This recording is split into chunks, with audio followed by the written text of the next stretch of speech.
Yo les cuistots, bienvenue sur Food Kitchen, le média qui vous cuisine le football. Et c'est vrai que ces derniers temps, on cuisine pas mal le foot français. Exactement, la bonne gestion à la James Harden, exactement, c'est pas Gordon Ramsay, désolé. Mais bon, dans tous les cas, voilà, je suis très content de pouvoir cuisiner encore un sujet assez intéressant, assez passionnant et avec un grand expert. Alors là, on a la fine expertise du sujet qui va venir. Un diplômé en Nicolas de Tavernostologie. Voilà. Avec mon bon Polo. Polo, comment tu vas?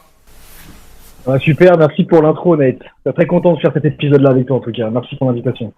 Bah avec plaisir, je pense que tu es sûrement le Marseillais que j'aime le plus et pourtant Dieu sait à quel point c'est pas dans mon cœur.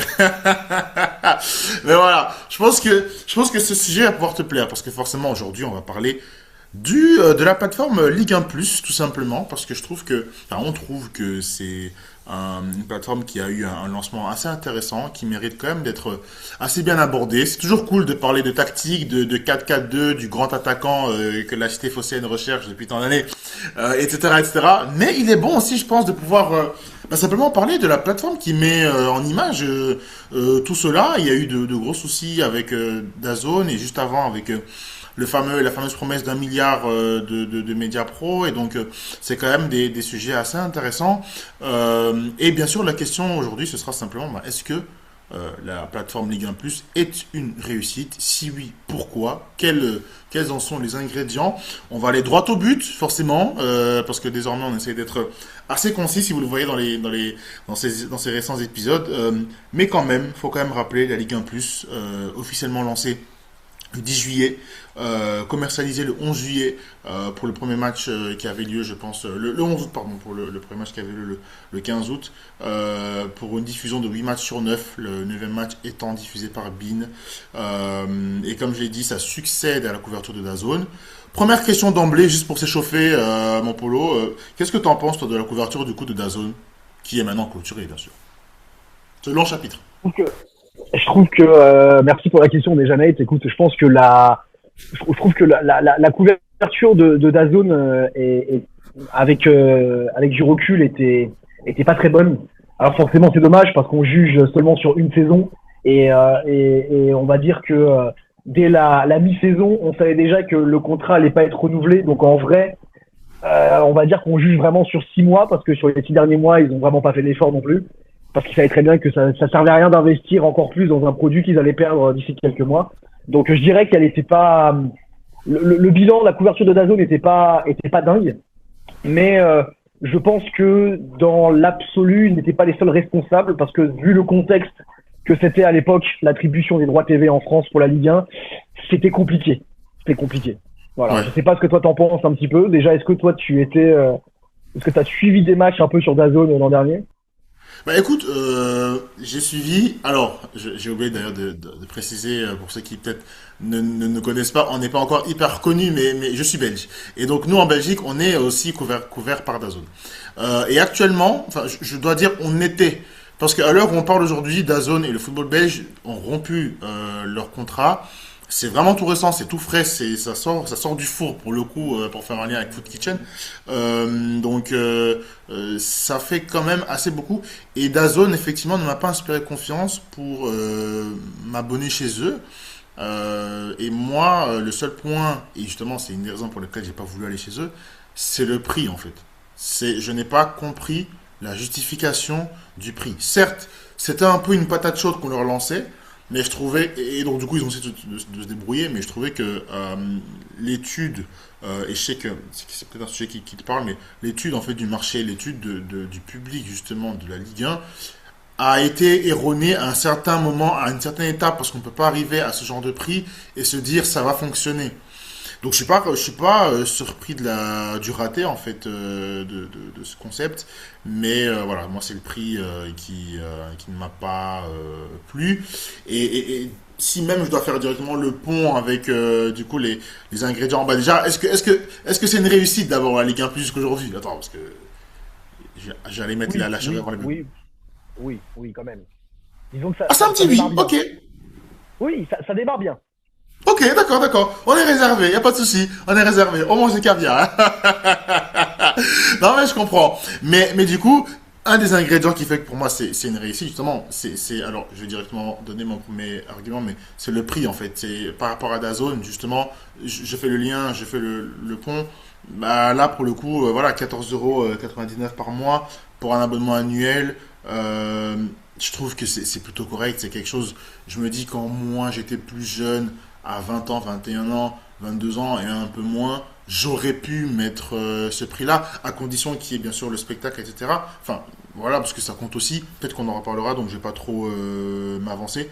Mais je pense que ça a aidé et je pense que ça explique pourquoi aujourd'hui, on est en novembre, il y a 1 800 000, je crois, ou 1 80 000 abonnés, en tout cas en fin septembre, alors que l'objectif était d'1,15 million. Donc je pense que voilà, c'est mon premier argument déjà. Je lance déjà directement le sujet. Pour moi, le premier argument, la première raison, c'est le prix. Oui, oui, oui, bien sûr, c'est le prix. Après, je pense aussi que la couverture de Ligue 1 Plus est meilleure. Là où DAZN, par exemple, ne voulait pas mettre en ligne les buts des matchs et ne voulait pas du tout communiquer sur les images parce qu'ils estimaient que c'était protégé, qu'il y avait des droits autour et que il fallait surtout pas que les personnes non abonnées puissent y avoir accès. Ligue 1 Plus, eux, ils sont pas dans cette démarche-là. Eux, ils sont dans regarder justement ce qu'on a à offrir.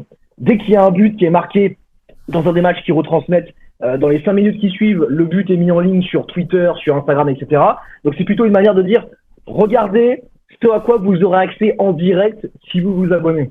Et pour moi, c'est la bonne démarche qu'il faut faire, puisque le football français aujourd'hui n'est pas assez coté pour que les gens viennent s'y intéresser sans qu'on ouvre le couvercle pour leur faire ressentir un petit peu la fumée. Voilà, il va pas venir de lui-même toquer à la porte de la cuisine, voilà, pour rester dans le. Oh là là, oh là là, mais c'est excellent. Mais prends la chaîne en fait. Fais-en ce que tu veux. Mais t'as tout à fait raison en fait. Et voilà, et donc c'est vrai que la couverture déjà médiatique de Ligue 1 Plus et des images et de ce qui se passe dans la Ligue 1 et le storytelling qui est fait est meilleur. Par exemple, sur Instagram, le compte Ligue 1 Plus s'amuse par moment à faire un récap on va dire comment dire, pas forcément récapitulatif, mais plutôt une introspection des matchs du week-end à venir. Et en fait, c'est marrant parce que c'est une séquence qui dure 1 minute. Et en fait, ils le font avec des images manga. Donc c'est marrant. Parce que effectivement, ils annoncent par exemple, ah tiens, ce week-end, la terrible armée du Stade Brestois va devoir faire face aux dogs. Et voilà, et puis on voit les Lillois qui arrivent sur un bateau. Enfin, ça dure 1 minute, c'est du manga, mais c'est marrant. Et forcément, ça permet de toucher une audience plus large en fait. Voilà. Bah, surtout que aujourd'hui, je crois que les études montrent que le manga est le style littéraire le plus lu actuellement en France, et notamment par des jeunes garçons. Alors bien sûr, il y a de plus en plus de femmes qui suivent la Ligue 1, mais ça reste encore bien suivi par les jeunes garçons, et ils ont tout compris en fait. Et je trouve que cette façon de lire le foot, de retraduire ensuite la Ligue 1, elle est super intéressante. Et justement, pour aller dans ton sens, au niveau des contenus, je crois que justement on y est là dans le côté storytelling. Il y a pas mal de contenus inédits, notamment Vost sur YouTube. Moi c'est plus YouTube qui m'a interpellé. T'as le contenu Vost qui est un peu une sorte de coulisses de la journée. Par exemple, dans la 15e journée, on fait des coulisses de toute la 15e journée, et donc ça c'est Vost. Tu as des trucs inside qui sont plus des séquences sur soit un corps de métier. Par exemple, ils ont fait un truc sur les commentateurs sportifs, 48 heures ou 24 heures avec des commentateurs sportifs, je sais plus. Ils ont fait ça aussi avec, je reviendrai là-dessus, mais un certain chroniqueur, mais je reviendrai sur lui, qui est parti dans un club justement pour voir un peu la préparation, etc. Et je trouvais que ça c'est super bien. Et puis bien sûr, pour moi ce qui me plaît le plus, ça me parle le plus, c'est les films.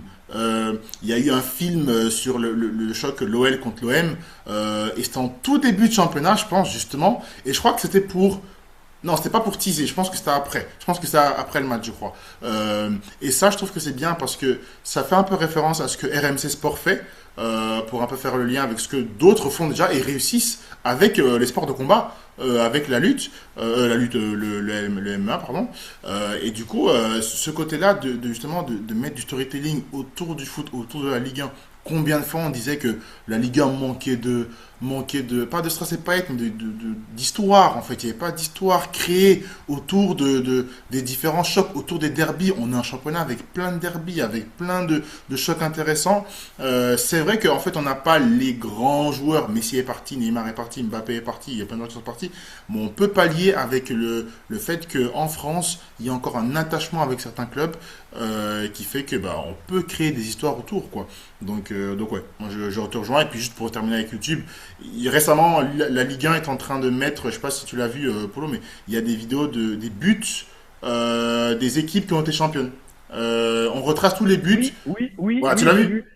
Sur la saison, oui, bah forcément j'ai vu celui de l'OM, oui. Ah, ah oui, bah, figure-toi que je l'ai vu. Et figure-toi que franchement, bah, je pense que ça mériterait un débat avec toi encore, mais je pense avoir sous-estimé Mamadou Niang, et particulièrement cette saison-là. Je pense. Je pense. Franchement, tu sais quoi? Il y a un débat qui s'ouvre entre lui et Paoletta. Je le dis. Dis-le éléphant. Je le dis, il faut le dire. Et effectivement, il y a aussi pour Bordeaux, il y a aussi pour donc Bordeaux 2008-2009, je pense, parce que vous c'est Oui, 2009-2010, c'est je ça. crois. Euh, Exactement. ouais, voilà. Et aussi pour Lille 2010-2011, du coup. Non, oui, oui, Mais oui, si, c'est ça. Ouais. c'est ça. Ouais, donc, voilà, allez suivre en tout cas. Mais voilà un peu c'est ce point YouTube que je voulais mener. Je sais pas si t'as encore un autre point qui fait la réussite de cette chaîne-là. Bah, je dirais que pour justement compléter, c'est intéressant ce que tu dis, c'est qu'en fait ils sont aussi présents sur différentes plateformes avec du contenu qui est adapté. Donc comme je Oui. disais sur Twitter, ils vont mettre les replays des buts dès qu'ils sont marqués.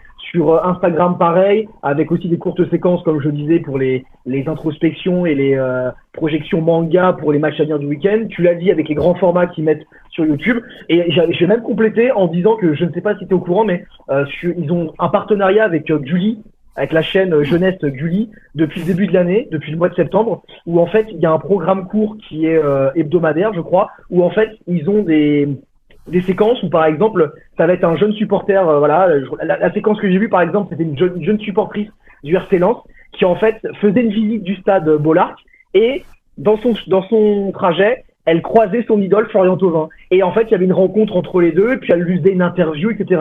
Lui, il lui donnait un maillot. Et donc, c'est un contenu qui est hyper intéressant, parce que ça permet aussi d'intéresser les plus jeunes, et c'est un contenu qui se veut aussi un peu plus léger, on va dire. C'est-à-dire que, bah, c'est pas un contenu où, par exemple, on va parler salaire, je ne sais quoi, tactique, machin. On va plus parler émotion. Et c'est ça qui est important des fois aussi, c'est qu'on voit les joueurs parler avec émotion, parler de leur ressenti après un match, et sans forcément faire soit de la langue de bois, ou soit parler de manière trop concrète. Ils sont beaucoup plus dans le storytelling. Et ça, c'est hyper intéressant. Pareil, Thauvin, à un moment donné, avait rencontré un jeune supporter du RC Lens. Et puis, en fait, c'était le jeune supporter qui lui faisait une interview et lui demandait, bah, quel est ton porte-bonheur, etc. Thauvin racontait que son porte-bonheur était les protèges tibia qui lui avaient été donnés par sa grand-mère. Enfin voilà, tout un storytelling qui est hyper intéressant. Donc c'est aussi sur ça qu'ils ont été malins Ligue 1 Plus et qu'ils se sont orientés pour essayer vraiment de, comme tu l'as dit, d'intéresser les plus jeunes. Parce que c'est vraiment ça la cible. Ouais, ouais, ouais. Eh bah, franchement, je savais pas. J'avais vu une rumeur, en fait, sur Twitter, dans la tutosphère. J'avais vu une rumeur comme quoi Gulli pouvait vraiment être intéressé. Mais en fait, il y avait tellement de blagues autour de Gulli que je me suis dit c'est impossible. Mais non, ça a été, bah, du coup, voilà. Comment vendre Gulli, par un Paul de Baquereux? Vous avez 3 heures pour faire pareil. Donc... ah non, mais c'est excellent, du coup. Mais, non, mais surtout que je trouve que, allez, là, je fais un point avec un aspect littéraire.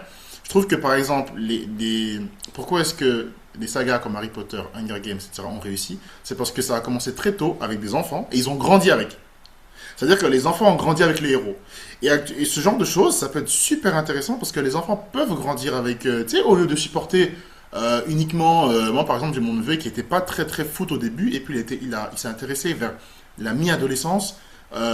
Et directement en fait dans la hype il s'est intéressé à des clubs super loin, bah, tant mieux pour lui, enfin il aime Manchester City, c'est super, mais tu peux t'intéresser à ton club local, enfin, je dis pas que c'est une imposition mais ça peut être intéressant quoi, et ce genre de choses peut être intéressant, donc franchement non, pas mal. Juste j'avais oublié un chiffre, au niveau de la couverture, enfin de l'abonnement, c'est plus de 72% des abonnés qui ont choisi de s'engager sur la saison, alors que on entendait un peu la musique de ouais, on verra si ça va durer dans le temps, on verra, parce que dès le mois d'août, hein, ça a fait un succès vraiment incroyable. Beaucoup de gens disaient on n'est pas sûr que ça va durer, on ne sait pas si les gens ont vraiment pris sur la durée ou pas. Pour le moment, c'est 72% pardon, d'abonnés. C'est quand même pas mal. Un dernier point, moi, que j'avais, c'est les chroniqueurs. Le choix des chroniqueurs, le choix des personnes qui sont assez populaires auprès des personnes, que ce soit Adil Rami, Yoann Djourou. Je me souviens que Yoann Djourou était beaucoup plébiscité quand il était sur, je pense, RMC, il me semble, pour commenter la Ligue des Champions. Benjamin Nivet, quand même, qui connaît le championnat, Guillaume O'Haro et Souleymane Diawara. Franchement, je redécouvre Diawara, qui était pour moi la pitbull, le bison. Franchement, honnêtement, je le kiffe. C'est toujours un bison, mais voilà. Et bien sûr, la pépite dont je voulais parler tout à l'heure, qui justement a fait des vidéos YouTube, mais pour moi, c'est Call Interview. Parce que pour moi, là, c'est le. On comprend en fait, enfin, Ligue 1 Plus comprend que il y a un peuple qui est dans le digital, qui vit dans le digital, qui ne va pas dans les stades, mais qui vit dans le digital, et c'est eux qui peuvent te faire vivre le truc en fait. Et avec All Interview, bah, ils ont compris le bail. Il y a aussi un chroniqueur qui s'appelle Swan, mais lui du coup il est en Belgique. Mais même pareil, je veux dire, ils savent qu'en Belgique il y a des gens qui suivent la Ligue 1, et ils vont chercher peut-être l'un des meilleurs chroniqueurs foot actuellement en Belgique, et qui en plus est français, et qui en plus a travaillé chez SoFoot, donc il y a la langue, et qui est aussi chroniqueur chez l'équipe. Donc il est habitué de cette jeune génération actuelle aussi un peu digitale, donc je trouve que c'est bien. Voilà, c'était mon dernier point. Je sais pas si on en avait un avant de passer au dernier. Non, non, bah, simplement pour conclure que le positionnement de Ligue 1 Plus a été réfléchi, comme tu l'as dit. Là où DAZN, l'étude de marché, à un moment donné, a été erronée, bah, Ligue 1 Plus, eux, ils ont été beaucoup plus malins et beaucoup plus Ouais. réalistes et beaucoup plus terre à terre. Et ils ont vraiment pris tout ce qu'il y avait et ils ont été malins. Ils sont allés chercher, comme tu as dit, le peuple qui se trouve sur le digital, les plus jeunes sur Gulli, etc. Voilà, ils ont tout drivé et ça semble facile du coup dit comme ça, mais ça a été intelligemment pensé. Donc, Ah, c'est ouais, ouais. sûr. C'est sûr, c'est sûr. Alors, forcément, il faut finir avec les points d'amélioration, parce que sinon on va croire qu'on est sponsorisé par Ligue 1+. On le voudrait, On aimerait bien. on aimerait bien. Voilà, si Nicolas, si tu nous entends, on est là. Mais est-ce qu'il y a quand même des points d'amélioration? J'en ai quand même, mais à toi la parole. Dis-moi, est-ce que tu as quand même des trucs, il y a quand même des choses derrière ton petit 8 que tu as lancé tout à l'heure? Bah, c'est plus en fait que mon oui était réservé parce que voilà, parce que ça fait seulement 6 mois que c'est censé être l'outil avec lequel on va suivre la Ligue 1 pendant des années. Donc c'est que c'était un oui, mais attendons de voir. Hmm. Voilà, c'était plus à ce niveau-là. Voilà. Mais Hmm. pour moi, effectivement, c'est un bon démarrage. C'est un meilleur démarrage que pouvait l'être effectivement DAZN, un meilleur démarrage que pouvait l'être Téléfoot. Mais c'est vrai que en comparaison par rapport à ce qu'on a pu avoir ces dernières années, je trouve que pour l'instant c'est assez, ça boxe dans la même catégorie que quand Prime Video avait repris la Ligue 1 il y a 4 ans. Voilà. Ok. Pour moi, c'est de bonne facture, on va dire. Voilà. Je sais pas ce que toi tu en penses de ton côté. Bah, c'est vrai que il y a de la réserve à avoir. Il y a de la réserve à Ouais. avoir. On ne peut pas.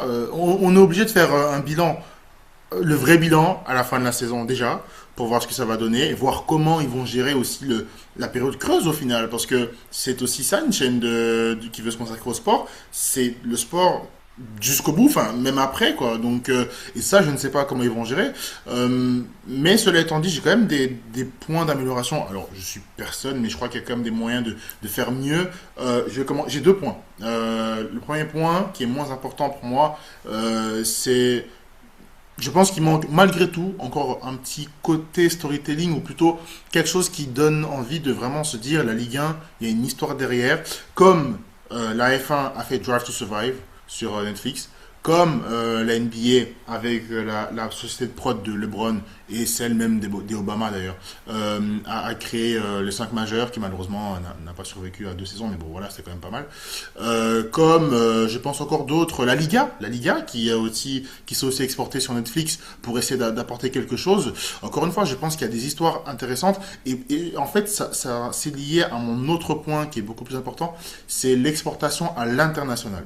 Actuellement, la Ligue 1 Plus, c'est très bien dans la terre hexagonale, mais ça ne suffira pas pour subsister en fait. Pourquoi? Parce que actuellement, les clubs ne sont pas encore bénéficiaires d'une certaine manne actuellement. Forcément, parce que les affiliés, il y a quand même pas mal de gens qui attendent de voir, exactement comme toi, si vraiment ça va tenir. Parce qu'ils ont survécu, enfin ils ont vécu Media Pro, ils ont vécu le drame de DAZN. Donc je pense que certains fans vont peut-être attendre une saison ou deux avant de s'affilier. Mais donc du coup, leur absence est un manque à gagner pour forcément la Ligue 1+, qui ne peut pas donner davantage d'argent au club.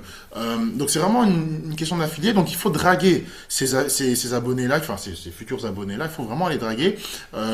Et je pense que ces abonnés-là sont à l'étranger en particulier. Ce serait peut-être intéressant de s'intéresser aux internationaux qui sont ici en Ligue 1 peut-être, de faire des reportages avec eux. Ce que j'aimais bien des fois avec beIN Sport, c'est que les samedis après-midi, je me posais, j'avais toujours un reportage au même canal. J'avais toujours un reportage d'un mec que je connaissais pas qui est à l'étranger, on découvrait sa famille, on découvrait sa vie, etc. Je trouvais ça intéressant. Qu'est-ce que j'avais noté encore de... J'ai quelques idées, hein. Encore une fois, Nicolas Taverneau, si tu nous écoutes, nous on est là. Hein, ouais. mais ouais, non, c'est vraiment ça. C'est vraiment une question de chercher à toucher la communauté étrangère, peut-être cibler des communautés aussi. On a en France, alors je vais pas rentrer en politique, enfin dans la politique des choses, mais pour moi c'est une chance d'avoir une diversité. Donc du coup, avoir des communautés qui sont là majoritairement présentes dans le championnat français, bah, on peut en faire des choses pas mal. Par exemple, moi je suis congolais, si la Ligue 1 Plus fait un documentaire sur Chancel, je te garantis, il y en a qui vont te payer juste pour ça. Ah, je te promets, pour demi-dieu. Tracasse pas, tracasse pas. Donc, et à l'époque, s'il y avait Nkoudou, enfin, quand il y avait le défenseur Nkoudou, je sais plus. Nkoulou, Nicolas Nkoulou. Voilà, Nkoulou. Ben voilà, je suis sûr que pareil, voilà, tracasse pas que on serait tous connectés pour regarder. Donc, je pense que c'est peut-être une chance à pouvoir exploiter, parce que il y a rien à faire, t'es obligé de t'exporter à l'étranger. Non, non, c'est vrai. Mais après, il faut voir aussi comment est-ce que comment est-ce que des gens justement à l'étranger vont pouvoir créer, avoir cet attachement au football français, alors que effectivement, initialement, ils sont pas attirés plus particulièrement que ça, ou pas forcément qu'ils y sont pas attirés, mais qu'ils se disent, bah, ok, la Ligue 1 c'est bien, mais je peux avoir mieux.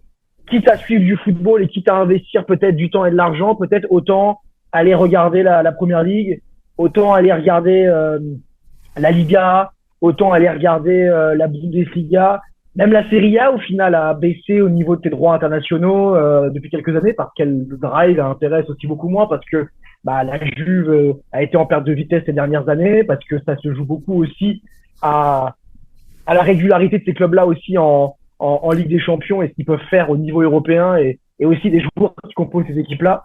C'est-à-dire que bah, Ronaldo qui est à la Juve, forcément, fera toujours monter les audiences du championnat que quand c'est McKennie et Vlahovic, voilà, avec tout le respect que j'ai pour eux.